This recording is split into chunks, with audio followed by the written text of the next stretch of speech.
ಕ್ಷಣದ ಸುದ್ದಿಗಾಗಿ ಟಿವಿ9 ಕನ್ನಡ ಚಾನೆಲ್ಗೆ ಸಬ್ಸ್ಕ್ರೈಬ್ ಆಗಿ ಬೆಲ್ ಐಕಾನ್ ಒತ್ತಿ.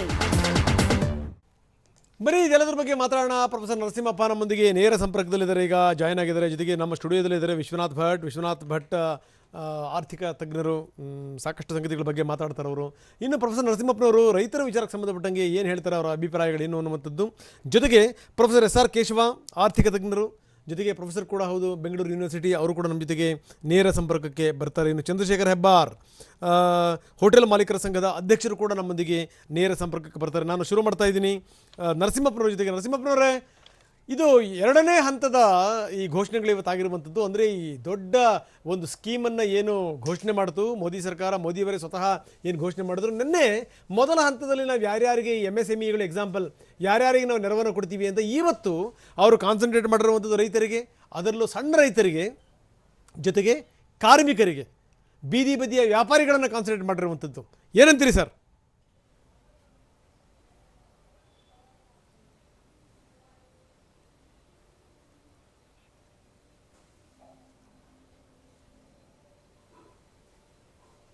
ನರಸಿಂಹಪ್ಪನವ್ರೆ ಕೇಳ್ತಾ ಇದೆಯಾ? ನರಸಿಂಹಪ್ಪನವ್ರೆ, ನನ್ನ ಧ್ವನಿ ಕೇಳ್ತಾ ಇದೆಯಾ? ಎಸ್, ನರಸಿಂಹಪ್ಪನವರ ಸಂಪರ್ಕ ಕಡಿತಗೊಂಡಿದೆ. ಮತ್ತೆ ನಾವು ಅವ್ರನ್ನ ಸಂಪರ್ಕ ಮಾಡುವಂಥ ಪ್ರಯತ್ನವನ್ನು ಮಾಡ್ತೀವಿ. ಬನ್ನಿ, ನಮ್ಮ ಸ್ಟುಡಿಯೋದಲ್ಲಿದ್ದಾರೆ ವಿಶ್ವನಾಥ್ ಭಟ್ರು. ಏನಂತಾರೆ ವಿಶ್ವನಾಥ್ ಭಟ್ರೆ, ಒಂದು ಲೆಕ್ಕದಲ್ಲಿ ಎಲ್ಲವನ್ನೂ ಕೂಡ ವಿವರವಾಗಿ ಹೇಳುವಂಥ ಪ್ರಯತ್ನವನ್ನು ಇವತ್ತು ನಿರ್ಮಲಾ ಸೀತಾರಾಮನ್ ಮಾಡಿದ್ದಾರೆ. ಅದು ಮೋದಿಯವರು ಘೋಷಣೆ ಏನು ಮಾಡಿದರು, ಅದರ ಮೊದಲ ಭಾಗ ನಿನ್ನೆ, ಅದರ ಮುಂದುವರೆದ ಭಾಗ ಇವತ್ತು. ನನಗೆ ಬಹಳ ಈ ಗಮನ ಸೆಳೆದಂಥ ಸಂಗತಿ ಏನು ಅಂತಂದರೆ, ಒಂದು ದೇಶ ಒಂದು ವೇತನ ಅನ್ನುವಂಥದ್ದು ಗೊತ್ತಿಲ್ಲ, ಅದು ಎಷ್ಟರ ಮಟ್ಟಿಗೆ ಹೆಂಗೆ ಲಾಗು ಆಗುತ್ತೆ ಅನ್ನುವಂಥದ್ದು ನಂಬರ್ 1 ಹೇಳ್ತೀನಿ. ನಾನು ಹೇಳ್ತೀನಿ. ಅದಾದಮೇಲಿಂದ ಈ one nation one ration card ಇದೆಯಲ್ಲ, ಭಾಳ ಅದ್ಭುತವಾದಂಥ ಇದು. ಯಾಕಂದರೆ ಇಲ್ಲಿಂದ ಎಲ್ಲಿಗೋ ಹೋಗಿರ್ತಾರೆ, ಅದಕ್ಕೆ ಅವ್ರು ಹೇಳಿದರು, ರಾಜಸ್ಥಾನದಲ್ಲಿರಲಿ, ಕರ್ನಾಟಕದಲ್ಲಿರಲಿ, ವೆಸ್ಟ್ ಬೆಂಗಾಲಲ್ಲಿರಲಿ, ಯಾವುದೇ ಮೂಲೆಯಲ್ಲಿರಲಿ, ಈ ಕಾರ್ಮಿಕರಿದಾರಲ್ಲ ನಿಜಕ್ಕೂ, ಅದರಲ್ಲೂ ಈ ಅಸಂಘಟಿತ ಕಾರ್ಮಿಕರಿದ್ದಾರೆ ನೋಡಿ, ಅವರು ಉಪವಾಸ ಸಾಯಬಾರದು ಅನ್ನುವಂಥ ಕಾರಣಕ್ಕೋಸ್ಕರ ನಾವು ಇದು ಮಾಡಿರೋದು ಅನ್ನುವಂಥದ್ದು. ಏನಂತೀರಿ ಸರ್? ಇವತ್ತು ಏನು ಸ್ಟಿಮ್ಯುಲಸ್ ಅನೌನ್ಸ್ ಮಾಡಿದ್ದಾರೆ, ಇದು ರಿವೈವಲ್ಲಿನ ಎರಡನೇ ಹಂತ. ಇದು ಸರ್ವೈವಲ್ಲಿ ಕೊಟ್ಟಿರುವಂಥದ್ದಲ್ಲ. ನೀವು ಕೊಡುವಂಥ ಸ್ಟಿಮ್ಯುಲಸ್ಸನ್ನು 2 ಭಾಗ ಮಾಡಿದ್ದಾರೆ. ಒಂದು ಸರ್ವೈವಲ್, ಬದುಕಿ ಅಂತ. ಇದು ರಿವೈವಲ್ನಲ್ಲಿ 2ನೇ ದಿನದಲ್ಲಿ. ನೀವು ಹೇಳಿದ್ರಲ್ಲ, ಅಬ್ಸಲ್ಯೂಟ್ಲಿ ರೈಟ್ ರಂಗನಾಥ್ ಅವರೇ. ನನ್ನ ಪ್ರಕಾರ ಇವತ್ತು ಏನು ಸ್ಟಿಮ್ಯುಲಸ್ ಅನೌನ್ಸ್ ಮಾಡಿದ್ದಾರೆ, ಇದರ ಹಾಲ್ ಮಾರ್ಕ್ ಯಾವುದು ಗೊತ್ತಾ? ಮೈಗ್ರೇಷನ್ ವರ್ಕರ್ಸಿಗೆ ಕೊಟ್ಟಿರುವಂತಹ stimulus one nation one card ಅಂದರೆ ಮೊದಲನೇ ಅಡ್ವಾಂಟೇಜ್ ಏನು ಗೊತ್ತಾ? ನೀವೇ ಅದನ್ನು ಹೇಳಿಬಿಟ್ರಿ, ವಿವರಣೆ ಅನಾಲಿಸಿಸು ಮಾಡಿದ್ರಿ. ಎಲ್ಲವರಿಗೂ ಸಹ ಅವರು ಎಲ್ಲೇ ಇದ್ದರೂ ಹಸಿವಿನಿಂದ ನರಳಿ ಸಾಯೋದಿಲ್ಲ.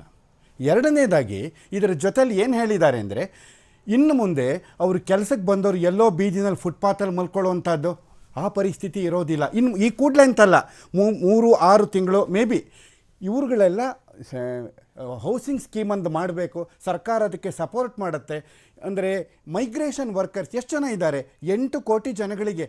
ಇಲ್ಲಿ ತನಕ ಇದರ ಬಗ್ಗೆ ನಾವು ಕಲ್ಪನೆ ಸಹ ಮಾಡಿರಲಿಲ್ಲ. ಈಗ ಏನು ಅಂದರೆ, ಮೈಗ್ರೆಂಟ್ ವರ್ಕರ್ಸ್ ಇಲ್ಲಿರ್ತಾರ, ಅವ್ರಿಗೊಂದು ಇರಲಿಕ್ಕೆ ಅಟ್ಲೀಸ್ಟ್ ಒಂದು ಸೂರ್ಯನ ಕೆಳಗಡೆ ಮಲಗ್ತಾರೆ. ಮಳೆ ಬಂದಾಗ ಒದ್ದೆ ಆಗೋದಿಲ್ಲ ಅವರು. ಈ ಊರು ಬಿಟ್ಟು ಬೇರೆ ನೆಕ್ಸ್ಟ್ ಬಾಂಬೆಗೆ ಹೋಗ್ತಾರ, ಅಲ್ಲವ್ರಿಗೊಂದು ಇದು ಎಲ್ಲಿ ತನಕ ಅಲ್ಲಿ ಕೆಲಸ ಮಾಡ್ತಾರೆ, ಅವ್ರಿಗೆ ಆ ಫೆಸಿಲಿಟಿ ಇರುತ್ತೆ. ಮೋಸ್ಟ್ ಇಂಪಾರ್ಟೆಂಟ್ ಫುಡ್, ಕ್ಲಾತ್ ಇರುತ್ತೆ, ಶೆಲ್ಟರ್. ಇದು ಮೋಸ್ಟ್ ಇಂಪಾರ್ಟೆಂಟ್ ಸರ್. ಇದು ಶೆಲ್ಟರ್ ಬಗ್ಗೆ ಯೋಚನೆ ಮಾಡಿದ್ದಾರೆ ಮೈಗ್ರೆಂಟ್ ವರ್ಕರ್ಸ್ಗೆ. ಇಲ್ಲ, ಅಲ್ಲಿ ಯೋಚನೆ ಮಾಡಿದ್ದಾರೆ. ಆದರೆ ಇಲ್ಲಿ ಕೆಲವೊಂದು ಚಾಲೆಂಜ್ಗಳು ಕೂಡ ಇದೆ. ಯಾವುದು ಚಾಲೆಂಜ್ ಇಲ್ಲದೇ ಇರ್ಲಿಕ್ಕೆ ಸಾಧ್ಯನೇ ಇಲ್ಲ. ನೋಡಿ, ಅವ್ರು ಹೇಳ್ತಾರೆ, ಈ ಇಂಡಸ್ಟ್ರಿಗಳು ಇವರು ಯಾರ್ಯಾರು ಇಟ್ಕೊಂಡಿದ್ದಾರೆ ಕಾರ್ಮಿಕರನ್ನ, ಅವರೇ ರೆಡಿ ಮಾಡ್ಕೊಡ್ಬೇಕು ಅಂತ. ಅಂದರೆ ಅವ್ರನ್ನ ನೀವು ಮಿನಿಮಮ್ ನೀವು ಇದನ್ನು ತಗೊಳ್ಳಿ, ನೀವು ಬೇಕಿದ್ರೆ ಬಾಡಿಗೆ ತಗೊಳ್ಳಿ, ಆದ್ರೆ ನೀವೇ ವ್ಯವಸ್ಥೆ ಮಾಡ್ಕೊಡ್ಬೇಕು ಅಂತ. ನನ್ನ ಪ್ರಶ್ನೆ ಬಟ್ರೆ ವೆರಿ ಸಿಂಪಲ್. ಏನು ಅಂತಂದರೆ, ಈಗಲೇ ಅವರು ಮೇಲೆ ಕೆಳಗಡೆ ನೋಡ್ತಾ ಇದ್ದಾರೆ ಅಂತ ಒಂದು ಸ್ಥಿತಿ ಇದೆ ಈ ಉದ್ಯಮಗಳು ನಡೆಸುವಂಥವ್ರು. ಇನ್ನು ಅವರು ಶೆಲ್ಟರ್ನೂ ರೆಡಿ ಮಾಡಿಕೊಟ್ಟು, ಅವ್ರನ್ನ ಬಾಡಿಗೆ ಕೊಟ್ಟು, ಅವರಿಂದ ಬಾಡಿಗೆ ತಗೊಂಡು, ಇದು ತತ್ಕ್ಷಣಕ್ಕೆ ಆಗುವಂಥ ಕೆಲಸನ? ನೀವು 3-6 ತಿಂಗಳು ಅಥವಾ ಇನ್ನು 1 ವರ್ಷ ಅಂದರೆ ಇದಾಗೋದಿಲ್ಲ. ಬಟ್ ಏನಾಗುತ್ತೆ ಅಂದರೆ, ಎಲ್ಲೋ ಒಂದು ಸ್ಟೇಜಲ್ಲಿ ನೀವು ಆರಂಭ ಮಾಡಬೇಕು. ಸರ್ಕಾರ ಇದಕ್ಕೆ ಮ್ಯಾಕ್ಸಿಮಮ್ ಟ್ಯಾಕ್ಸ್ ಬೆನಿಫಿಟ್ ಕೊಡುತ್ತೆ. ಇದು ಒಂದು ರೀತಿಯಲ್ಲಿ ಹೇಳಿದರೆ ಕಾರ್ಪೊರೇಟ್ ಸೋಷಿಯಲ್ ರೆಸ್ಪಾನ್ಸಿಬಿಲಿಟಿ ಅಂತ ತಗೋಬೋದು, ಹೇಳಲಿಕ್ಕೆ ಆಗೋದಿಲ್ಲ. ಬಟ್ ಇದೆಲ್ಲದಕ್ಕೂ ಬೆನಿಫಿಟ್ ಸಿಗುತ್ತೆ ಅವರಿಗೆ. ಇದು ಯಾರೂ ಇದನ್ನು ಬಿಡೋದಿಲ್ಲ, ಈ ತರಹದ ಒಂದು ವ್ಯವಸ್ಥೆಯನ್ನು. This is A great scheme ಅಂತ ನನಗನ್ಸುತ್ತೆ. ಎಸ್, ನರಸಿಂಹಪ್ಪನವರು ನಮ್ಮ ಜೊತೆಗಿದ್ದಾರೆ. ಪ್ರೊಫೆಸರ್ ನರಸಿಂಹಪ್ಪನವರು ಸರ್, ನಾನು ಧ್ವನಿ ಕೇಳ್ತಾ ಇದೆ ಅಂತ ನಾನು ಭಾವಿಸ್ತೀನಿ. ಈಗ ಸಣ್ಣ ರೈತರಿಗೆ ಒಂದು ಲೆಕ್ಕದಲ್ಲಿ ಲೋನ್ ರಿಲೀಫ್ ಕೊಟ್ಟಿದ್ದಾರೆ ಅಂದರೆ, ಮೇ 31 ತನಕ ನೀವು ಯಾವುದೇ ಬಡ್ಡಿ ಇಲ್ಲ, ಬಡ್ಡಿ ಮನ್ನಾ ಬಡ್ಡಿ ಕಟ್ಟುವಂಥ ಅಗತ್ಯ ಇಲ್ಲ ಅನ್ನುವಂಥ ಮಾತು. ಜೊತೆಗೆ ಏನಂತಾರೆ, ಇವತ್ತು ಈ ಸಣ್ಣ ಹಿಡುವಳಿದಾರರು ಏನಿದ್ದಾರೆ, ಸಣ್ಣ ರೈತರು ಏನಿದ್ದಾರೆ, ಅವರ ಕೈ ಹಿಡಿಯುವಂಥ ಪ್ರಯತ್ನವನ್ನು ಕೂಡ ಕೇಂದ್ರ ಮಾಡಿರುವಂಥದ್ದು. ಏನಂತೀರಿ ನರಸಿಂಹಪ್ಪನವ್ರೆ? ಈಗ ರಂಗನಾಥ್, ಹೇಳಿ ಸರ್. ಈ ದೇಶದಲ್ಲಿ ಸಣ್ಣ ರೈತರು ದೊಡ್ಡ ರೈತರು ಅಂತ ಹೇಳ್ಕೊಳ್ಳೋದು ಒಂದು ಫ್ಯಾಷನ್ ಆಗಿದೆ. ಇಡೀ ದೇಶದ ಒಟ್ಟು ಉತ್ಪನ್ನ 200 ಲಕ್ಷ ಕೋಟಿಗಳಲ್ಲಿ ರೈತ ವರ್ಗದಿಂದ 14% ಕೂಡ 35 ಲಕ್ಷ ಕೋಟಿ ಅಗ್ರಿಕಲ್ಚರಲ್ ಸೆಕ್ಟರ್ ಇಂದ ಬರ್ತದೆ. ಅದನ್ನ 80 ಕೋಟಿ ಜನ ಹಂಚಿಕೊಂಡು 60 ಕೋಟಿ ಜನ ಡೈರೆಕ್ಟ್ ಡಿಪೆಂಡೆಂಟ್ಸು ರೈತರು, ಒಂದು 20 ಕೋಟಿ ಜನ ಅದರ ಮೇಲೆ ಅವಲಂಬಿತವಾಗಿರ್ತಕ್ಕಂಥ ಅವಲಂಬಿತ ಜನ.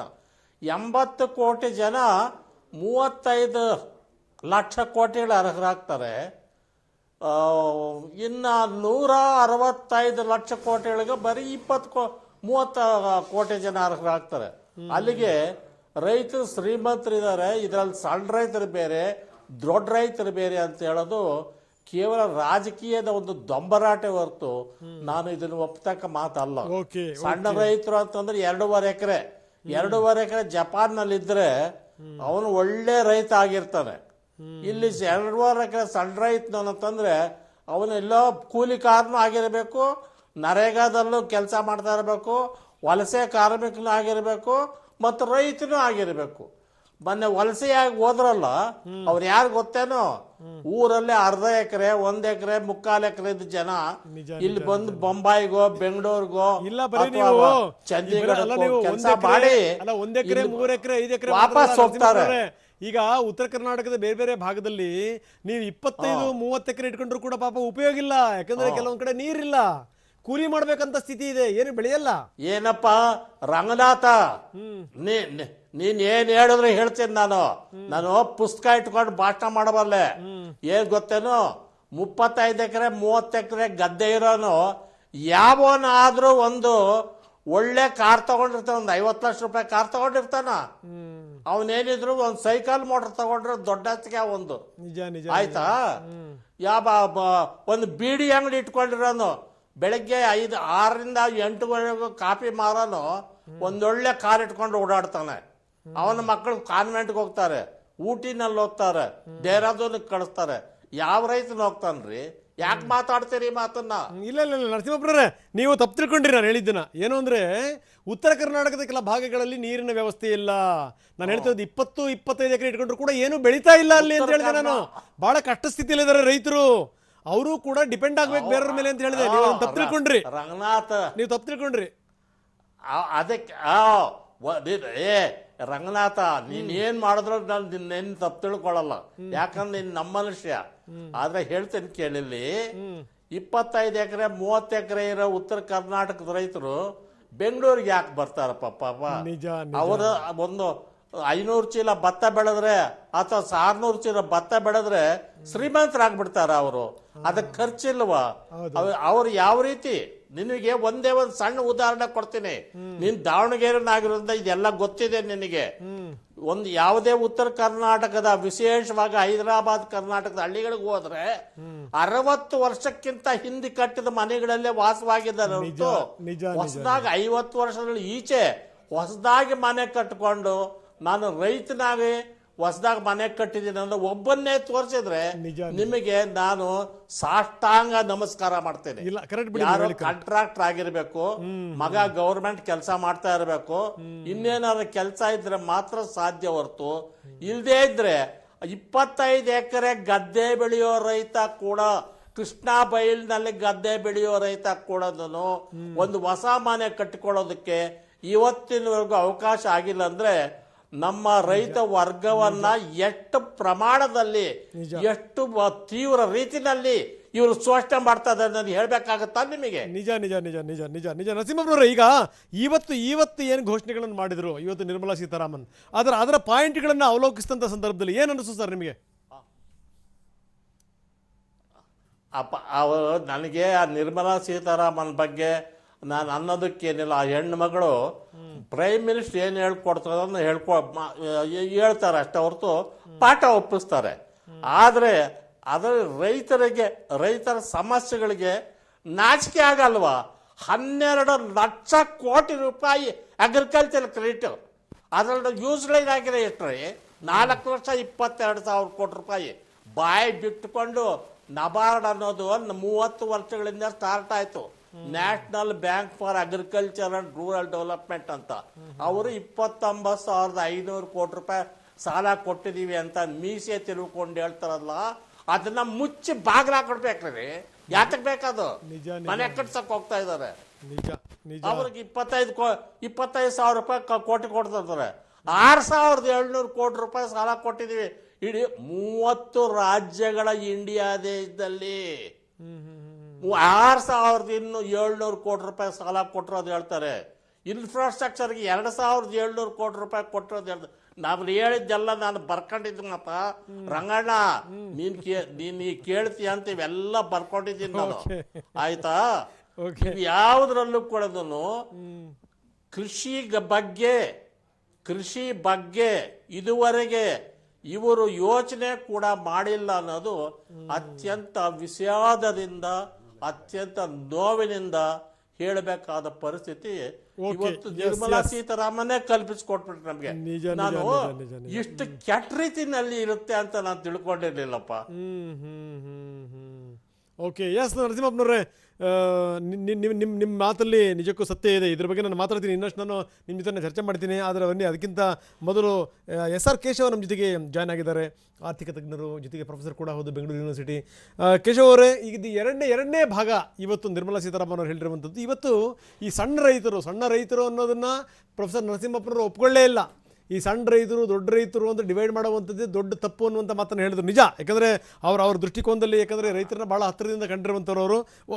ಒಂದು ಕಡೆ ಇರಲಿ ಅದು. ಇದೆಲ್ಲದರ ಜೊತೆಗೆ ಇವತ್ತು ಅವ್ರು ಕಾನ್ಸಂಟ್ರೇಟ್ ಮಾಡಿದ್ದು ಈ ಸಣ್ಣ ರೈತರು, ಜೊತೆಗೆ ಏನಂದರೆ ಈ ಬೀದಿ ಬದಿ ವ್ಯಾಪಾರಿಗಳು ಮತ್ತು ಈ ವಲಸಿಗೆ ಕಾರ್ಮಿಕರು ಅವ್ರ ಬಗ್ಗೆ ಏನಂತೀರಿ ಸರ್?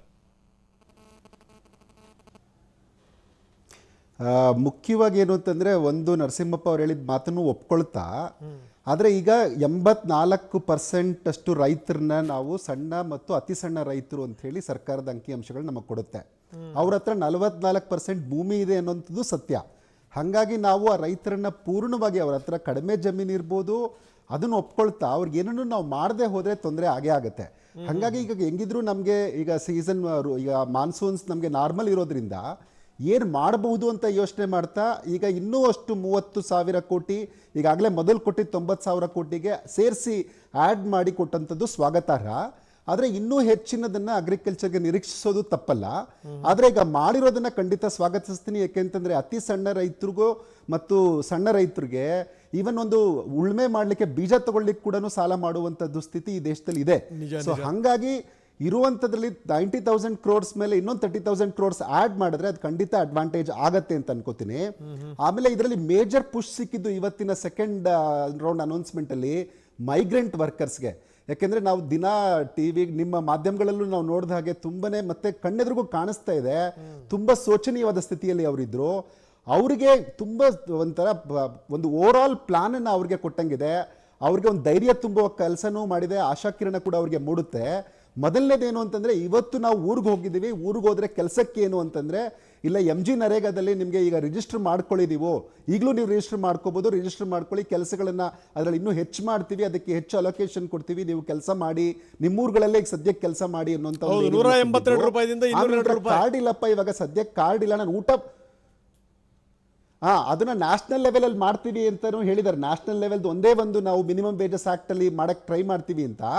ಆದ್ರೆ ಹಾಗೆ ಮಾಡೋದ್ರಿಂದ ಕರ್ನಾಟಕ, ಕೇರಳದಲ್ಲಿ ಮಿನಿಮಮ್ ವೇಜಸ್ ಆಕ್ಟ್ ಜಾಸ್ತಿ ಇರೋದ್ರಿಂದ ನಮಗ್ ಸೌತ್ ಇಂಡಿಯನ್ ಸ್ಟೇಟ್ಸ್ಗೆ ತೊಂದರೆ ಆಗುತ್ತೆ, ನಾರ್ತ್ ಇಂಡಿಯನ್ ಸ್ಟೇಟ್ಸ್ಗೆ ಅದರಿಂದ ಅಭಿವೃದ್ಧಿ ಆಗುತ್ತೆ, ಒಳ್ಳೇದಾಗುತ್ತೆ. ಆದ್ರೆ ಇರ್ಲಿ, ಅದು ಮುಂದಕ್ಕೆ ಮಾಡ್ತೀವಿ ಅಂತಿದ್ದಾರೆ. ಇವತ್ತಿನ ದಿನದಲ್ಲಿ ಏನು ಅಂತಂದ್ರೆ, ಈವನ್ ಯಾರ ಹತ್ರ ಕಾರ್ಡ್ಸ್ ಇಲ್ಲ, ಇವಾಗ ರೇಷನ್ ಕಾರ್ಡ್ ಇಲ್ಲ, ನಾನು ಮೈಗ್ರೆಂಟ್ ವರ್ಕರು ಊರಿಗೆ ಹೋಗಿದ್ದೀನಿ, ಕೆಲಸ ಏನೋ ಮಾಡಬೇಕು, ಅದು ಇವತ್ತಿನ ದಿನ ಊಟಕ್ಕೆ ಏನು ನನ್ನ ಹತ್ರ ಇವಾಗ ಸದ್ಯಕ್ಕೆ ಕಾರ್ಡ್ ಇಲ್ವಲ್ಲ, ಕಾರ್ಡ್ ಇಲ್ಲದೆ ಇದ್ದವ್ರಿಗೂ ಸಹ ಅವರಿಗೆ 5 kg ಅಕ್ಕಿ ಮತ್ತೆ 1 kg ಚೆನ್ನಾಗಿ ಕೊಡುವಂತ ಯೋಜನೆಯನ್ನ ಮಾಡಿ. ಆಮೇಲೆ ಅವಾಗ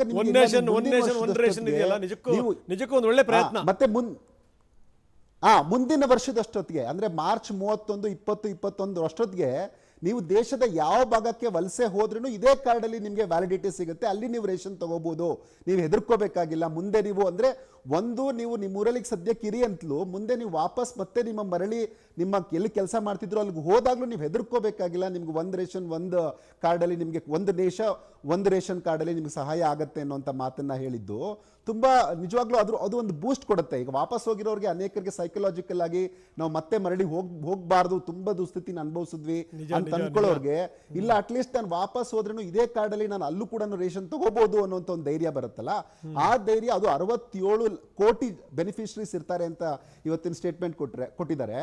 ಸೊ 67 ಕೋಟಿ ಜನಕ್ಕೆ ಅದು ಅನುಕೂಲ ಆಗೋದಾದ್ರೆ ನಿಜವಾಗ್ಲೂ hats off to that scheme. ಆಮೇಲೆ ಇನ್ನೂ ಒಂದು ಮುಖ್ಯವಾಗಿ ನಾವೇನು ಗಮನಿಸಬೇಕು ಅಂತಂದರೆ, ಇಷ್ಟು ದಿನ ನಾವು ಯಾವಾಗ್ಲೂ ಸರ್ಕಾರಿ ನೌಕರರಿಗೆ ಆಮೇಲೆ ವರ್ಕಿಂಗ್ ವುಮೆನ್ಗೆ ಇವ್ರುಗಳಿಗೆ ಮಾತ್ರನೇ ನಾವು ಯೋಚನೆ ಮಾಡ್ತಾ ಇದ್ವಿ, ಅವ್ರಿಗೊಂದು PG ಅಕಾಮಿಡೇಷನ್ವರೆಗೂ. ಈಗ ಸರ್ಕಾರಿ ನೌಕರರಿಗಾದರೆ ಇಲ್ಲ ಅವ್ರಿಗೆ ಮುಖ್ಯವಾಗಿ ಒಂದು ಹೌಸಿಂಗ್ ಕಟ್ಕೊಡ್ಬೇಕು, ಅವ್ರಿಗೆ ಒಂದು ಸಬ್ಸಿಡೈಸ್ಡ್ ಹೌಸಿಂಗ್ ಬೇಕು, ಈ ಥರ ಮಾತಾಡ್ತಾ ಇದ್ವಿ. ಈಗ ಮೈಗ್ರೆಂಟ್ ವರ್ಕರ್ಸ್ಗೂ ನಾವು ಒಂದು ಮನೆ ಕಟ್ಬೋದು, ಅವ್ರಿಗೂ ಒಂದು ಅಫೋರ್ಡಬಲ್ ಹೌಸಿಂಗ್ ಅಗತ್ಯ ಇದೆ ಅನ್ನೋಂಥದ್ದನ್ನ ನಾವಿಲ್ಲಿ ಮನಗಂಡಿರುವಂಥದ್ದು ತುಂಬ ತುಂಬ ದೂರದಲ್ಲಿ ಯೋಚನೆ ಮಾಡಿದ್ದಾರೆ, ಮತ್ತೆ ತುಂಬಾ ಪ್ರಮುಖವಾದ ಯೋಚನೆ ಅಂತ ಕಾಣುತ್ತೆ. ಯಾಕಂದ್ರೆ ಯಾರು ನಾವು ವಿಶ್ವನಾಥ್ ಭಟ್ರ ಹತ್ರ ಮಾತಾಡ್ತಾ ಇದ್ದೆ, ಕೇಶವ್ ಅವರೇ, ವಿಶ್ವನಾಥ್ ಭಟ್ರ ಹತ್ರ ಮಾತಾಡ್ತಾ ಇದ್ದೆ ಇದನ್ನೇ. ಅಷ್ಟು ಸರಳ ಇಲ್ಲ ಅದು, ಅಷ್ಟು ಸುಲಭ ಸಾಧು ಕೂಡ ಇಲ್ಲ ಅದು. ಯಾಕಂದ್ರೆ ಒಂದು ಈಗ ಇಂಡಸ್ಟ್ರಿಗಳೇ ಬ್ಲೀಡ್ ಆಗ್ತಾ ಇವೆ ಇಂಥ ಸಂದರ್ಭದಲ್ಲಿ ನೀವು ಅವ್ರಿಗೊಂದು ಅಕಾಮಿಡೇಷನ್ ಮಾಡಿ PPP ಅಲ್ಲಿ ಮಾಡ್ತೀವಿ ಅಂತ ಹೇಳಿರುವಂತದ್ದು. ಇಲ್ಲಿ ಏನು ಅಂತಂದ್ರೆ ಹೇಳಿ ಸರ್, ಹೇಳಿ ಸರ್. ಅಫೋರ್ಡಬಲ್ ಹೌಸಿಂಗ್ ಕಾಂಪ್ಲೆಕ್ಸ್ ಕಟ್ತಾರೆ, ಅವ್ರಿಗೆ ಅಫೋರ್ಡಬಲ್ ಆಗಿ ಮನೆನೇ ಕೊಟ್ಬಿಡ್ಬೇಕಾಗಿಲ್ಲ, ರೆಂಟ್ ನ ಕಡಿಮೆ ಮಾಡಿ ಅಲ್ಲಿ ಕೊಡಬಹುದು ಅಂತ. ಹೌದು ಹೌದು ಹೌದು. ಸೊ ಹಂಗಾಗಿ ಇದು PPP ಅಲ್ಲಿ ಇರೋದ್ರಿಂದ ಏನು ಅಂತಂದ್ರೆ ಪ್ರೈವೇಟ್ ಪಬ್ಲಿಕ್ ಪಾರ್ಟ್ನರ್ಶಿಪ್ ಅಲ್ಲಿ ಇರುತ್ತೆ, ಅವ್ರ ಕಡೆಯಿಂದ ಇನ್ವೆಸ್ಟ್ ಮಾಡಿಸ್ತಾರೆ. ಈಗ ನಾವ್ ಹೆಂಗೆ ಟೋಲ್ಗಳನ್ನ ಕಟ್ಟಿ ನಾವೀಗ ಮಾಡ್ತಾ ಇದ್ವಲ್ವಾ, ಈಗ ಟೋಲ್ ಕಟ್ತಿದೀವಿ, ಟೋಲ್ ಅನ್ನ ಹೆಂಗೆ PPP ಮಾಡಿ ಅವರೇ ನೋಡ್ಕೊತಾರೆ, ಸಬ್ಸಿಡೈಸ್ ಮಾತ್ರ ಹಣನ ಸರ್ಕಾರ ಅವ್ರಿಗೆ ಕೊಡುತ್ತೆ. ಸೊ ಅದರಿಂದ ಅದು ಒಂದು ದೂರದೃಷ್ಟಿಯ ಯೋಚನೆ ಅಂತ. ಮತ್ತೆ ಅಗೈನ್ ಇಂಪ್ಲಿಮೆಂಟೇಷನ್ ಮಾಡಿದ್ರೆ ಆ ಇಚ್ಛಾಶಕ್ತಿ ಇದ್ರೆ ಖಂಡಿತವಾಗಿಯೂ ಇದು ತುಂಬಾ ದೂರದಲ್ಲಿ ನಮ್ಗೆ ಒಂದು ಒಳ್ಳೆಯ ಹೆಜ್ಜೆ ಅಂತ ನನ್ಗೆ ಅನ್ಸುತ್ತೆ ಇದು. ಓಕೆ ಮತ್ತಷ್ಟು ನಾನು ನಿಮ್ಮ ಜೊತೆ ಮಾತಾಡ್ತೀನಿ, ಹಾಗೆ ನೀವು ಸಂಪರ್ಕದಲ್ಲಿರಿ ಸರ್, ಮತ್ತಷ್ಟು ಮಾತಾಡ್ತೀನಿ. ಚಂದ್ರಶೇಖರ್ ಹೆಬ್ಬಾರ್ ಇದ್ದಾರೆ, ಹೋಟೆಲ್ ಮಾಲೀಕರ ಸಂಘದ ಅಧ್ಯಕ್ಷರು. ಹೆಬ್ಬಾರ್ರೆ, ನಿಜಕ್ಕೂ ಈ ಹೋಟೆಲ್ ಉದ್ಯಮಿಗಳಿದಾರಲ್ಲ ತುಂಬ ಕೆಟ್ಟ ಸ್ಥಿತಿಯಲ್ಲಿದ್ದಾರೆ, ಜೊತೆಗೆ ಕಾರ್ಮಿಕರ ಸ್ಥಿತಿ ಅಂತೂ ಬಿಡಿ ಭಾಳ ಅಧ್ವಾನ. ಇವತ್ತು ಯಾರೋ ನಮ್ಮ ಸ್ನೇಹಿತರೊಬ್ಬರು ಫೋನ್ ಮಾಡಿದರು, ಸರ್ ನೀವು ನಂಬಲ್ಲ, ಈ ಸ್ಯಾಲ್ರಿ ಕೂಡ ಸಿಕ್ಕಿಲ್ಲ ಪಾಪ ಕೆಲಸ ಮಾಡೋರಿಗೆ ಅಂತ. ನಿಜ, ಈ ಹೋಟೆಲ್ ಮಾಲೀಕರ ಹತ್ರ ಅವ್ರ ಹತ್ರ ಕೈ ದುಡ್ಡಿದ್ರೆ ತಾನೇ ಸ್ಯಾಲ್ರಿ ಕೊಡುವಂಥದ್ದು. ಇಷ್ಟೊಂದು ಕಷ್ಟದ ಸ್ಥಿತಿಯಲ್ಲಿರುವಂಥದ್ದು. ಎಲ್ಲೋ ಒಂದು ಕಡೆ ಇವತ್ತೋ ನಾಳೆನೋ ಒಂದಿಷ್ಟು ಘೋಷಣೆಗಳು ಬರ್ಬೋದು ಅನಿಸುತ್ತೆ ನೀವು ಹೋಟೆಲ್ನ ತೆರೆಯೋ ವಿಚಾರಕ್ಕೆ ಸಂಬಂಧಪಟ್ಟಂಗೆ. ಏನು ಅನಿಸುತ್ತೆ ನಿನ್ನೆ ಮತ್ತು ಇವತ್ತಿನ ಡೆವಲಪ್ಮೆಂಟ್ ನೋಡೋದಂಥ ಸಂದರ್ಭದಲ್ಲಿ? ಹೆಬ್ಬಾರ್ರೆ, ಆಶಾವಾದಿಗಳಾಗಿದ್ದೇವೆ. ಯಾಕಂದರೆ ಇಷ್ಟು ದಿವಸ ನಮಗೆ ಏನು ನಮ್ಮನ್ನು ಕೇಳುವವರೇ ಇಲ್ಲ ಅನ್ನೋ ರೀತಿಯಲ್ಲಿ ಯೋಚನೆ ಮಾಡ್ತಾ ಇದ್ದೇವೆ ಹೋಟೆಲ್ ಮಾಲೀಕರನ್ನ. ನಮ್ಮಲ್ಲಿ ಅನೇಕ ಹೋಟೆಲ್ ಮಾಲೀಕರು ಇವತ್ತು ಕಾರ್ಮಿಕರು ಯಾರು ಉಳ್ಕೊಂಡಿದ್ದಾರೋ ಅವರಿಗೆ ಊಟ ತಿಂಡಿ ವಸತಿ ವ್ಯವಸ್ಥೆ ಮಾಡಿಕೊಂಡು ಬಾಗಿಲಾಕೊಂಡು ಇದ್ದಿದ್ದೇವೆ. ಅನೇಕ ಹುಡುಗರು ಅವ್ರವ್ರ ಊರಿಗೆ ಹೋಗಿದ್ದಾರೆ, ಅವ್ರ ಸಂಬಳ ತಗೊಳ್ಳಿಕ್ಕೆ ಅವರೇ ಬರಬೇಕಾಗ್ತದೆ, ಬಂದ ಮೇಲೆ ಅವರಿಗೆ ಸಂಬಳ ಸಿಗ್ತದೆ, ಅದರಲ್ಲಿ ಅನುಮಾನ ಇಲ್ಲ. ಆದರೆ ಇವತ್ತು ಏನು ಇದು ದಿಢೀರಂತ ಬಂದಂಥ ಒಂದು ಮೊದಲೇ ಒಂದು ಇದಕ್ಕೆ ತಯಾರಿ ಇಲ್ಲದೆ ಆಗಿರುವಂಥ ಒಂದು ಇದಕ್ಕೆ ಅದು ಸುಧಾರಿಸ್ಕೊಳ್ಳೋದೇ ಕಷ್ಟ ಆಗಿದೆ ಹೋಟೆಲ್ ಮಾಲೀಕರಿಗೆ. ಇವತ್ತು ಸಾಮಾನ್ಯವಾಗಿ ಈ ನಮ್ಮ ಹೋಟೆಲ್ ಉದ್ಯಮ ಹೇಗೆ ಅಂದರೆ, ಇದು ಕೆಲವರಂತೂ ಸಣ್ಣ ಹೋಟೆಲ್ನವರು ಅವತ್ತು ತಂದು ಅವತ್ತೇ ವ್ಯಾಪಾರ ಮಾಡಿ ಅವತ್ತೇ ಅಂಗಡಿಯವರಿಗೆ ಹಣ ಕೊಡುವಂಥ ಪರಿಸ್ಥಿತಿ ಇದೆ. ಇಂಥವರು ತುಂಬ ಜನ ಇದ್ದಾರೆ. ಮತ್ತು ಕಾರ್ಮಿಕರ ಅಭಾವ. ಈಗ ಹೋಟೆಲ್ ಓಪನ್ ಆಗ್ತದೆ ಅಂತ ಗೊತ್ತಾದರೆ ಈ ಕಾರ್ಮಿಕರು ಬೇರೆ ರಾಜ್ಯಕ್ಕೆ ಹೋಗಿದ್ದಾರೆ, ಅನೇಕ ಕಾರ್ಮಿಕರು ಬೇರೆ ರಾಜ್ಯಕ್ಕೆ ಹೋಗಿದ್ದಾರೆ, ಬೇರೆ ಜಿಲ್ಲೆಗೆ ಹೋಗಿದ್ದಾರೆ. ಅವರು ಬರಬೇಕು, ಸಮಯಕ್ಕೆ ಸರಿಯಾಗಿ ಬರೋದು ಕಷ್ಟ. ಒಂದು, ಅವರು ತಂದೆ ತಾಯಿಗಳು ಬೆಂಗಳೂರಿಗೆ ಹೋದರೆ ಅಲ್ಲಿ ಕೊರೋನಾ ಇದೆ, ಆದ್ದರಿಂದ ಈಗ ಹೋಗಬೇಡ ಅಂತ ಮತ್ತು ಅಲ್ಲಿ ಉಳಿಸ್ಕೊಂಡ್ರೆ ನಮಗೂ ಇಲ್ಲಿ ಇನ್ನೂ ತುಂಬ ತೊಂದರೆ ಆಗ್ತದೆ. ಈಗ ಕಾರ್ಮಿಕರ ಅಭಾವ ತುಂಬ ಇದೆ. ಮತ್ತು ಇಷ್ಟು ದಿವಸ ಮುಚ್ಚಿದ್ದು ಅದರಿಂದ ನಮಗೆ ಬಾಡಿಗೆ ಕೊಡಬೇಕು, ಬಿಲ್ಡಿಂಗ್ ಮಾಲೀಕರು ಬಾಡಿಗೆ ಕೊಡದಿದ್ದರೆ ಬಿಡೋದಿಲ್ಲ. ಮತ್ತು ಎಲೆಕ್ಟ್ರಿಸಿಟಿ ಚಾರ್ಜು ಕೂಡ ನಾವು ಸರ್ಕಾರಕ್ಕೆ ಮಿನಿಮಮ್ ಚಾರ್ಜಸನ್ನು ವೇವ್ ಮಾಡಿ ಅಂತ ಕೇಳಿದ್ದೇವೆ, ಅದು ಇನ್ನೂ ತೀರ್ಮಾನ ಆಗಿಲ್ಲ. ತುಂಬ ಖರ್ಚುಗಳು ಹಾಗೆ ಬಾಗಿಲು ಹಾಕಿದರೂ ಮೇಂಟೆನೆನ್ಸ್ ಖರ್ಚು ತುಂಬ ಬರುತ್ತೆ. ಈಗ ಹೊಸದಾಗಿ ಓಪನ್ ಮಾಡಬೇಕಾದ್ರೆ ತುಂಬ ರಿಪೇರಿಗಳು ಬರ್ತದೆ, ಮೆಷಿನರೀಸ್ ಎಲ್ಲ ಹಾಗೆ ಇಟ್ಟಿರೋದ್ರಿಂದ ತುಂಬ ತಾಪತ್ರೆ ಆಗಿದೆ. ಆದಷ್ಟು ಬೇಗ ಹೋಟೆಲ್ ಓಪನ್ ಮಾಡಲಿಕ್ಕೆ ಸರ್ಕಾರ ಅವಕಾಶ ಕೊಟ್ಟರೆ ಆ ಸರ್ಕಾರ ಏನು ಕಾನೂನು ನಮಗೆ ಅನ್ವಯಿಸ್ಕೊತದೋ ಆ ಕಾನೂನನ್ನು ಅಳವಡಿಸ್ಕೊಂಡು ನಾವು ಹೋಟೆಲ್ ವ್ಯಾಪಾರ ಮಾಡಲಿಕ್ಕೆ ತಯಾರಿದ್ದೇವೆ. ಒಂದು ಏನಂದರೆ ಸೋಷಿಯಲ್ ಡಿಸ್ಟೆನ್ಸು ಇಂಪಾರ್ಟೆಂಟ್ ಇದರಲ್ಲಿ, ಅದಕ್ಕೆ ನಾವು ಅದನ್ನು ಅಳವಡಿಸ್ಕೊಳ್ಳಿಕ್ಕಿದ್ದೇವೆ.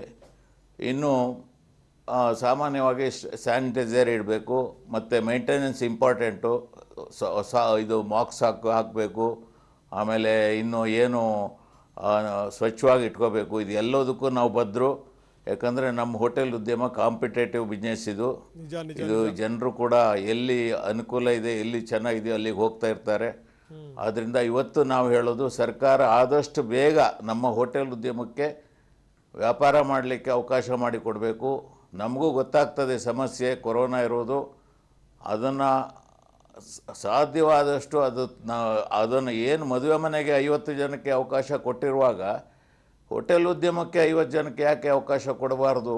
ನಾವು ಅದನ್ನು ಮೇಂಟೈನ್ ಮಾಡ್ತೇವೆ, ಡಿಸ್ಟೆನ್ಸ್ ಮೇಂಟೈನ್ ಮಾಡಿಕೊಂಡು ವ್ಯಾಪಾರ ಮಾಡಲಿಕ್ಕೆ ಅವಕಾಶ ಮಾಡಿಕೊಡಿ ಅಂತ ಸರ್ಕಾರಕ್ಕೆ ಈಗಾಗಲೇ ಬೇಡಿಕೆ ಇಟ್ಟಿದ್ದೇವೆ. ಮತ್ತು ಇವಾಗಲೇ ನಮ್ಮ ರೈತ ಮುಖಂಡರು ಹೇಳಿದರು, ಈ ರೈತರು ಬೆಳೆಯುವಂಥ ಪ್ರತಿಯೊಂದು ಪದಾರ್ಥಕ್ಕೂ ಮೇಜರ್ ಮಾರ್ಕೆಟಿಂಗು ನಮ್ಮ ಹೋಟೆಲಿಯರ್. ಯಾಕಂದರೆ ಪ್ರತಿಯೊಂದು ಅವ್ರು ಬೆಳೆಯೋದು ಅಕ್ಕಿ, ಭತ್ತ, ಬೇಳೆ, ಏನು ಹಾಗೆ ತರಕಾರಿ ಇರ್ಬೋದು, ಹಣ್ಣಿರ್ಬೋದು, ಇದು ಎಲ್ಲದಕ್ಕೂ ಹಾಲಿರ್ಬೋದು, ಇದು ಎಲ್ಲದಕ್ಕೂ ಮೇಜರ್ ಮಾರ್ಕೆಟಿಂಗ್ ಹೋಟೆಲಿಯರ್. ಆದ್ದರಿಂದ ರೈತರಿಗೂ ಕೂಡ ಹೋಟೆಲ್ಗಳೆಲ್ಲ ಓಪನ್ ಆದರೆ ಈಗ ಕ್ಯಾಟ್ರಿಂಗ್ನವರು ಕೂಡ ಅನೇಕರು ನಮ್ಮ ಅಸೋಸಿಯೇಷನ್ನಲ್ಲಿ ಮೆಂಬರ್ ಆಗಿದ್ದಾರೆ. ಎಲ್ಲರೂ ಕೂಡ ಹೇಳೋದೇನೆಂದರೆ, ಇಂಥ ಪರಿಸ್ಥಿತಿ ಭಾಳ ನಮಗೆ ದಿಢೀರಂತ ಬಂದು ಭಾಳಷ್ಟು ನಾವು ಕಮಿಟ್ಮೆಂಟ್ ಇಟ್ಕೊಂಡಿದ್ದೇವೆ, ತೊಂದರೆ ಆಗಿದೆ ಅಂತ ಅನೇಕ ನಮ್ಮ ಉದ್ದಿಮೆದಾರರು ಪ್ರತಿದಿನ ನಮಗೆ ದೂರವಾಣಿ ಮುಖಾಂತರ ಸಂಪರ್ಕ ಮಾಡ್ತಾ ಇದ್ದಾರೆ.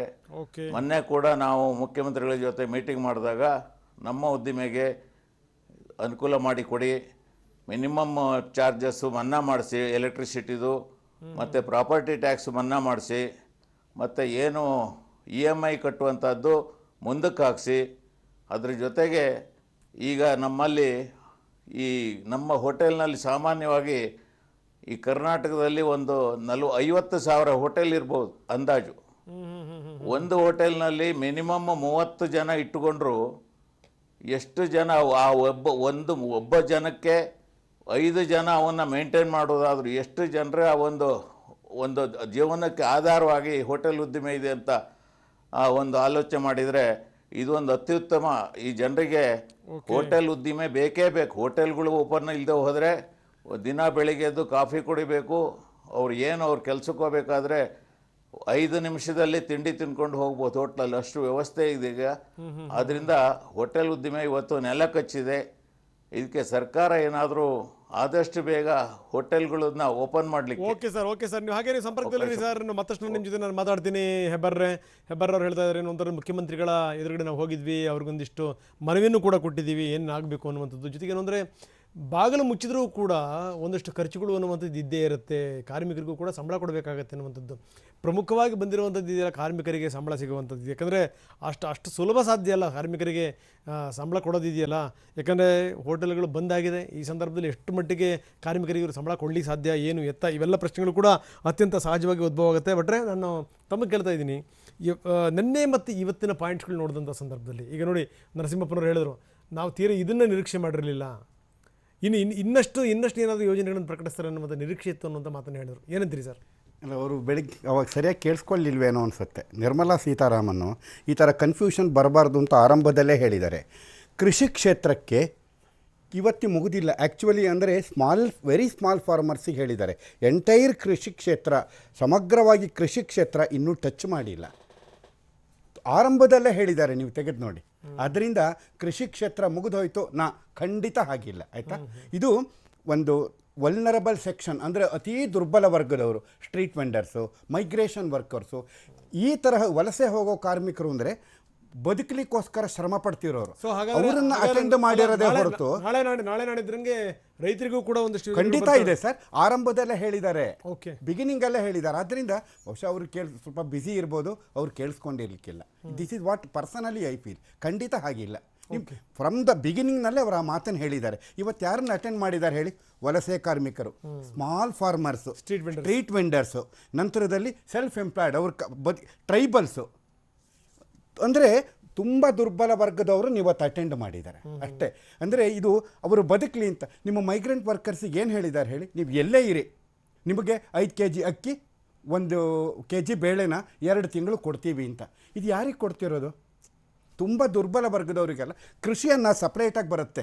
ಹೈಯೆಸ್ಟ್ ವರ್ಕ್ ಮಾಡ್ತಾ ಇರುವಂಥ ಕೃಷಿ ಆಗಿದ್ದರಿಂದ ಐ ಡೋಂಟ್ ಥಿಂಕ್ ಇದು ಕಂಪ್ಲೀಟ್ ಆಗುತ್ತೆ ಅಂತಲ್ಲ. ಆರಂಭದಲ್ಲೇ ಸ್ಪಷ್ಟೀಕರಣ ಕೊಟ್ಟು ಹಣಕಾಸು ಮಂತ್ರಿಯವರು ಮುಂದುವರೆದಿದ್ದಾರೆ. ನಾಳೆ ನಾಡಿದ್ರಂಗೆ ಇನ್ನಷ್ಟು ತುಂಬ ಬರುತ್ತೆ ಸರ್, ಬೇಕಾದಷ್ಟಿದೆ. ಇನ್ನು ಒಂದೆರಡು ಸೆಕ್ಷನ್ ಅಲ್ಲ, ಸಾಕಷ್ಟು. ಒಂದು 3-4 ದಿನ ಇದೊಂದು ಧಾರಾವಾಹಿ ಟೈಪ್ ಒಂದು 3-4 ದಿನ ಇರುತ್ತೆ ಅಂತ ನಾನು ತಿಳ್ಕೊಂಡಿದ್ದೀನಿ ಸರ್. ಇದು ಖಂಡಿತ ನೋಡ ಎಷ್ಟರ ಮಟ್ಟಿಗೆ ಧಾರಾವಾಹಿ ಎಷ್ಟರ ಮಟ್ಟಿಗೆ ಮುಂದುವರಿಯುತ್ತೆ, ಎಷ್ಟರ ಮಟ್ಟಿಗೆ ಜನಗಳು ತಲುಪುತ್ತೆ ಅನ್ನೋದು ವೆರಿ ಇಂಪಾರ್ಟೆಂಟ್. ಇನ್ನು ನೋಡಿ ಮಿಡ್ಲ್ ಕ್ಲಾಸ್ ಅವ್ರ ಹತ್ರ ಬಂದಿಲ್ಲ, ವಲ್ನರಬಲ್ ಸೆಕ್ಷನ್ ಆಗಿದೆ. I think you are continuing. Yes ನರಸಿಂಹಪ್ಪನವರೇ, ಈಗ ವಿಶ್ವನಾಥ್ ಭಟ್ರು ಹೇಳ್ತಾ ಇದ್ರು, ಇನ್ನು ಆರಂಭದಲ್ಲೇ ನಿರ್ಮಲಾ ಸೀತಾರಾಮನ್ ಅವರು ಹೇಳಿದ್ರು, ಇನ್ನು ನಾವು ರೈತರ ವಿಚಾರವನ್ನ ಡೈರೆಕ್ಟಾಗಿ ತಗೊಂಡಿಲ್ಲ, ಇನ್ನೂ ಸಾಕಷ್ಟು ಸಂಗತಿಗಳು ಮಾತಾಡೋದಿದೆ. ಆದ್ರೆ ಏನು ಅಂತಂದ್ರೆ ಈ ವೀಕರ್ ಸೆಕ್ಷನ್ಗಳು ಏನೇನು ಇದೆಯಲ್ಲ ಅದ್ರ ಬಗ್ಗೆ ಮಾತ್ರ ನಾವು ಮುಟ್ತಾ ಇದ್ದೀವಿ. ಅಷ್ಟನ್ನೇ ನಾಳೆ ನಾಡಿದ್ರಂಗೆ ರೈತರ ಬಗ್ಗೆನೂ ಕೂಡ ಒಂದಷ್ಟು ಯೋಜನೆಗಳು ಪ್ರಕಟ ಆಗ್ಬೋದು ಅನ್ನುವಂಥದ್ದು ಏನಾದರೂ ನಿರೀಕ್ಷೆಗಳಿದೆಯಾ ಸರ್? ಅವರು ಆ ಥರ ಹೇಳಿದ್ರೆ ಬಹಳ ಸಂತೋಷವಾದ ವಿಚಾರ. ಯಾಕಂತಂದ್ರೆ ಇವತ್ತು ಬರೀ ಸಣ್ಣ ರೈತರದೇ ಹೇಳಿದ್ರು, 31 ಮೇ 31 ತನಕ ಸಾಲ ಪಾವತಿಗೆ ಬಡ್ಡಿ ಮನ್ನಾ ಮಾಡ್ತೀವಿ ಅಂತ ಅಂದರು. ಸಣ್ಣ ರೈತರ ಮಾತು ತೆಗೆದ್ರು. ಆಮೇಲೆ 25 ಲಕ್ಷ ಕ್ರೆಡಿಟ್ ಕಾರ್ಡ್ ಕೊಟ್ಟಿದೀವಿ ಅಂತಂದ್ರು. 86,500 ಕೋಟಿ ರೂಪಾಯಿ 2 ತಿಂಗಳಲ್ಲಿ ಹಂಚಿದೀವಿ ಅಂತಂದ್ರು. ಇದೆಲ್ಲ ರೈತರ ಬಗ್ಗೆನೇ ಅವ್ರು ಮಾತಾಡೋದು. ಎಲ್ಲರ ನಡುವೆ ಒಂದು ಬಹಳ ಆಶ್ಚರ್ಯಕರವಾದ ಸುದ್ದಿನೂ ಹೇಳಿದ್ರು. 2,000 ನಿಮ್ ನೆನ್ಕೊಳ್ಳಿ, 2 ಲಕ್ಷ ಅಲ್ಲ, 27,000 ಅಲ್ಲ, 2,700 ಕೋಟಿ ರೂಪಾಯಿಗಳನ್ನ ಬೆಂಬಲ ಬೆಲೆಯಲ್ಲಿ ಕೊಂಡುಕೊಳ್ಳೋದಕ್ಕೆ ರಾಜ್ಯಗಳಿಗೆ ಕೊಟ್ಟಿದೀವಿ ಅಂತ ಹೇಳೋದಕ್ಕೆ ಅವ್ರಿಗೆ ಎಷ್ಟು ಧೈರ್ಯ ಇರಬೇಕು? 35 ಲಕ್ಷ ಕೋಟಿ ರೂಪಾಯಿ ಕೃಷಿ ಉತ್ಪನ್ನ, 2,92,000 ಮಿಲಿಯನ್ ಟನ್ ಆಹಾರ ಉತ್ಪಾದನೆ ಮಾಡೋ ಒಂದು ವಲಯಕ್ಕೆ 2,700 ಕೋಟಿ ರೂಪಾಯಿ ಯಾತಕ್ಕೆ? ಚೀಲ ಹೊಲಿಯೋಕ್ಕೂ ಆಗಲ್ಲ, ಚೀಲದ ದಾರ ಹೊಲಿಯೋಕ್ಕೂ ಆಗಲ್ಲ. ಅದನ್ನ ಈ ತರ ಹೇಳಿದ್ರೆ ನಾವು ಯಾರನ್ನ ನಂಬೇಕಾಗುತ್ತಪ್ಪ ರಂಗನಾಥ್? ಸ್ಟ್ರಕ್ಚರ್ಗೆ ಎಷ್ಟು ಕೊಟ್ಟಿದ್ದಾರೆ? 2,950 ಕೊಡ್ತಾರೆ. 6,700 ರೂಪಾಯಿ ಇನ್ನೊಂದು ಕೋಟಿ ಕೊಡ್ತಾರೆ. 6,700 ಕೋಟಿ ರೂಪಾಯಿ ಇನ್ನೊಂದು ಕೊಡ್ತಾರೆ.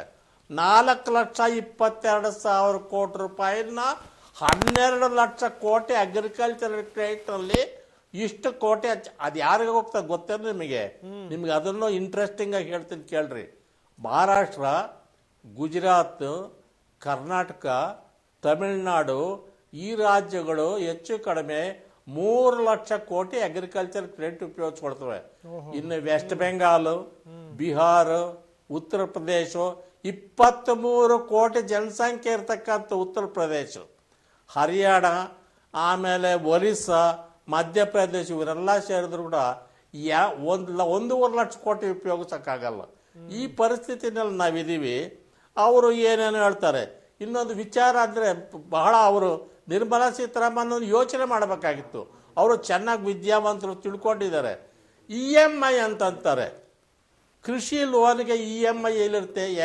ಈಕ್ವೇಟೆಡ್ ಮಂತ್ಲಿ ಇನ್ಸ್ಟಾಲ್ಮೆಂಟ್ಸ್ ಅಂತ EMI ಅಂತ ನನಗೆ ಗೊತ್ತಿದ್ದು ನನಗೆ ಇರೋದು. ಅದರ ಎಕ್ಸ್ಪ್ಯಾನ್ಷನ್ನು EMI ಇವರಿಗೆ ಎಕ್ಸ್ಟೆಂಡ್ ಮಾಡಿದ್ದೀವಿ ಅಂತಂತಾರೆ. ರೈತರು ತಿಂಗಳ ಒಂದ್ಸಲ ಸಾಲ ತಗೊಂಡ್ರೆ 6 ತಿಂಗಳಿಗೆ, ಇನ್ನೊಂದ್ಸಲ ಸಾಲ ತಗೊಂಡ್ರೆ ಇನ್ನೊಂದು 6 ತಿಂಗಳಿಗೆ ಒಂದ್ಸಲ ಬೆಳೆ ಬಂದಾಗ ಕಟ್ತಾರೆ. ಅದನ್ನು EMI ಅಂತ ಹೇಳಿದ್ರೆ ಕೃಷಿ ಬಗ್ಗೆ ನಮ್ಮ ಸರ್ಕಾರದ ಏನು ಕಾಳಜಿ ಅನ್ನೋದೇನಿದೆ ಅದು ಎಷ್ಟು ಆಳವಾಗಿದೆ, ಎಷ್ಟು ಅಗಲವಾಗಿದೆ, ಎಷ್ಟು ಪ್ರಾಮಾಣಿಕವಾಗಿದೆ ಅನ್ನೋದನ್ನ ತಿಳಿಯೋದಕ್ಕೆ ಬಹಳ ಹೊತ್ತೇನು ನಾವೇನು ಯೋಚನೆ ಮಾಡಬೇಕಾಗಿಲ್ಲ. ಅದರ ಮೇಲೆ ಇವ್ರು ಏನ್ ಮಾಡಿದ್ದಾರೆ? SDRF ರೋಲ್ನ ಉಪಯೋಗಿಸ್ಕೊಳ್ಳಿ ಅಂತ ಅಂತಾರೆ. ಸರ್ ಒಂದು ನಿಮಿಷ, ನಿಮ್ಮ ಧ್ವನಿ ಯಾಕೋ ಸ್ವಲ್ಪ ಏನೋ ಸಮಸ್ಯೆ ಇದೆ, ತಾಂತ್ರಿಕ ತೊಂದರೆಗಳಿದೆ. ಮತ್ತೆ ನಾನು ನಿಮ್ಮನ್ನು ಸಂಪರ್ಕ ಮಾಡ್ತೀನಿ. ಒಂದು ನಿಮಿಷ. ಹಾಗೆ ನಿಮ್ಮನ್ನು ನಾನು ಸಂಪರ್ಕ ಮಾಡಿದ್ದೀನಿ, ಹಾಗೆ ಇರಿ ಸರ್.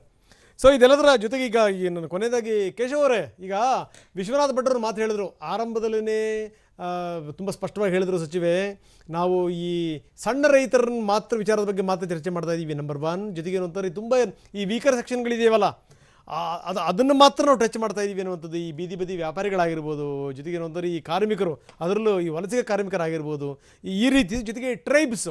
ಸೊ ಇದನ್ನು ಮಾತ್ರ ಟಚ್ ಮಾಡಿರುವಂಥದ್ದು. ಆದರೆ ನಾಳೆ ನಾಡಿದ್ರಂಗೆ ಕೇಂದ್ರದಿಂದ ರೈತರಿಗೂ ಕೂಡ ನೆರವಿನ ಘೋಷಣೆ ಆಗಬಹುದು ಅನ್ನುವಂಥದ್ದು ಏನಾದರೂ ನಿರೀಕ್ಷೆ ಇದೆಯಾ ಸರ್? ಈಗ ನಾನು ಸೀತಾರಾಮನ್ ಅವರು ಆರಂಭದಲ್ಲಿ ಹೇಳಿದ ಲೈನ್ಸನ್ನೇ ಮತ್ತೆ ಹೇಳಕ್ಕೆ ಇಷ್ಟಪಡ್ತೀನಿ. If we do not speak about a certain components today, it does not mean that the government has forgotten about any particular segment. More initiatives are being announced. ಇದು ಅವರು ಹೇಳಿದ್ದು ಆರಂಭದಲ್ಲಿ. ಅಂದರೆ ಇವತ್ತು ನಾವು ಯಾವುದಾದ್ರೂ ಕೆಲವು ವಿಚಾರಗಳನ್ನು ಹೇಳ್ದಿದ್ರೆ, ಯಾವುದಾದ್ರೂ ಕೆಲವು ಕಾಂಪೋನೆಂಟ್ಸ್ನ ಇವತ್ತು ಹೇಳ್ದಿದ್ರೆ ನಾವು ಮರ್ತಿದ್ದೀವಿ ಅಂತ ಅರ್ಥ ಅಲ್ಲ.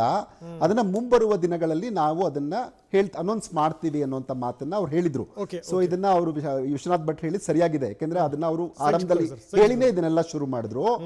ಸೊ ಬೇಸಿಕ್ ಆಗಿ ಇವತ್ತೇನ್ ಮಾಡಿದ್ದಾರೆ, ಯಾರಿಗೆ ಇವಾಗ ತುಂಬಾ ಅನಿವಾರ್ಯವಾಗಿ ಪರಿಸ್ಥಿತಿ ಇತ್ತು, ಇವತ್ತು ಮೈಗ್ರೆಂಟ್ ವರ್ಕರ್ಸ್ ಇರ್ಬೋದು, ಆಮೇಲೆ ಬೀದಿ ಬದಿ ವ್ಯಾಪಾರಿಗಳಿರ್ಬೋದು, ಎಸ್ಪೆಷಲಿ ಮೈಗ್ರೆಂಟ್ ವರ್ಕರ್ಸ್ಗೆ ಮತ್ತೆ ಬೀದಿ ಬದಿ ವ್ಯಾಪಾರಿಗಳಿಗೆ ಇವತ್ತು ಅನೌನ್ಸ್ ಮಾಡಿರೋ ಪ್ರೋಗ್ರಾಮ್ಸ್ ಇದೆಯಲ್ಲ, ಇದು ಮಾತ್ರ ತುಂಬಾ ಒಳ್ಳೆ ಫೌಂಡೇಶನ್ ಹಾಕೊಡುತ್ತೆ ಅವರ ಭವಿಷ್ಯವನ್ನ ರೂಪಿಸ್ಲಿಕ್ಕೆ. ಯಾಕೆ ಎಸ್ಪೆಷಲಿ ಸ್ಟ್ರೀಟ್ ವೆಂಡರ್ಸ್ ಕೂಡ ನಾವು ಕರ್ನಾಟಕದಲ್ಲಿ ಒಂದು ಮಟ್ಟಕ್ಕೆ ಇದನ್ನ ಆರಂಭ ಮಾಡಿದ್ವಿ.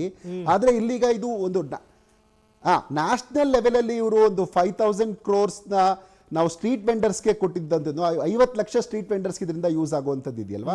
ಇದು ನಿಜವಾಗ್ಲೂ ಅವ್ರಿಗೆ ಯಾವಾಗ್ಲೂ ಅವರು ಬಡ್ಡಿ ಇವ್ರ ಹತ್ರನೇ ಬಡ್ಡಿಗ ಯಾರು ಕೊಡ್ತಾರೆ, ಲೇವಾದೇವಿಗಾರರ ಹತ್ರನೇ ದುಡ್ಡು ತಗೊಂಡು ಒಂದಿನಕ್ಕೆ ಪ್ರತಿದಿನ ತಗೊಳ್ಳೋಂಥವ್ರು ಸುಮಾರು ಜನ ಇದ್ದಾರೆ. 100 ರೂಪಾಯಿ ತಗೊಂಡ್ರೆ ಅವ್ರ ಹತ್ರ ಅಲ್ಲೇನೆ ಅವ್ನು 20 ರೂಪಾಯಿ ಮುರ್ಕೊಂಡು ಕೊಡುವಂಥದ್ದು ಇದೆ. ಸೊ ಇಂಥವ್ರಿಗೆಲ್ಲ ಇದು ತುಂಬಾ ಅನುಕೂಲ ಆಗುತ್ತೆ. ಸೊ ಅವ್ರಿಗೆ ಒಂದು ಆಶಾಭಾವನೆ ಅಂತೂ ಖಂಡಿತ ಮೂಡುತ್ತೆ. Thank you very much. Vishwanath ಭಟ್ರೆ, ಲಾಸ್ಟ್ ವರ್ಡ್ ಪ್ಲೀಸ್. ಇವತ್ತಿನ ಸ್ಟಿಮ್ಯುಲಸ್ನಲ್ಲಿ ಕ್ರೈಸಿಸ್ ಇರೋದು 2 ಕ್ಷೇತ್ರ, demand and supply.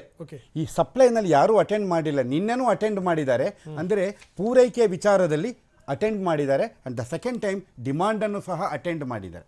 Yes sir, ನೋಡೋಣ ನಾಳೆ ಹಾಗಾದ್ರೆ ಏನೇನು ಘೋಷಣೆಗಳಾಗ್ಬೋದು ಅನ್ನೋದ್ರ ಬಗ್ಗೆ ನೋಡೋಣ. ಸೊ ಸುದ್ದಿ ಇದಿಷ್ಟು. ಇನ್ನು ಮತ್ತೆ ನಿರಂತರವಾದಂಥ ನಾವು ಸುದ್ದಿಗಳಲ್ಲಿ ನಾವು ಸಾಕಷ್ಟು ವಿವರಗಳನ್ನು ಕೊಡ್ತೀವಿ. ನಿರಂತರವಾದ ಸುದ್ದಿಗೆ ನೋಡ್ತಾ ಇರಿ TV9.